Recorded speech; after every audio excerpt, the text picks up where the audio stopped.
જામનગર નજીક ચંગા ગામના પાટિયા પાસે બે વાહનો અથડાઈ પડતા મોટી ગોપ ગામના માતા પુત્ર સહિત ત્રણને ગંભીર ઈજા. ઇકો કાર પડીકું વળીને માર્ગ પર આડે પડખે થઈ. માલવાહક વાહન પણ કાર સાથે અથડાયા બાદ વીજપોલ સાથે ટકરાયું. જામનગર નજીક ચંગા ગામના પાટિયા પાસે એક ઇકો કાર અન્ય વાહન સાથે અથડાઈ ગઈ હતી.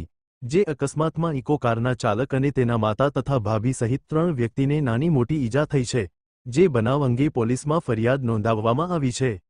આ ફરિયાદ અંગેના બનાવની વિગત એવી છે કે જામજોધપુર તાલુકાના મોટી ગોપ ગામમાં રહેતા ઋષિકેશભાઈ મહેશભાઈ જોશી કે જેઓ પોતાની DD-01C-6007 નંબરની ઇકો કારમાં પોતાના માતા ગૌરીબેન ઉંમર 50 અને મોટા ભાભી કૃષ્ણાબેન ઉંમર વર્ષ 30 ને બેસાડીને મોટી ગોપથી જામનગર આવ્યા હતા અને ચંગા ગામના પાટિયા પાસેથી પસાર થઈ રહ્યા હતા.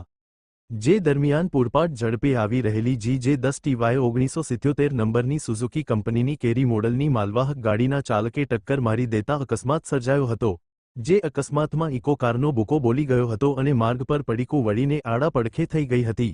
કાર ચાલક ઋષિકેશભાઈ તેના માતા ગૌરીબેન તથા ભાભી કૃષ્ણાબેન ત્રણેયને નાની મોટી ઈજા થઈ હોવાથી જામનગરની સરકારી GG હોસ્પિટલમાં 108 નંબરની એમ્બ્યુલન્સમાં સારવાર માટે ખસેડવામાં આવ્યા હતા.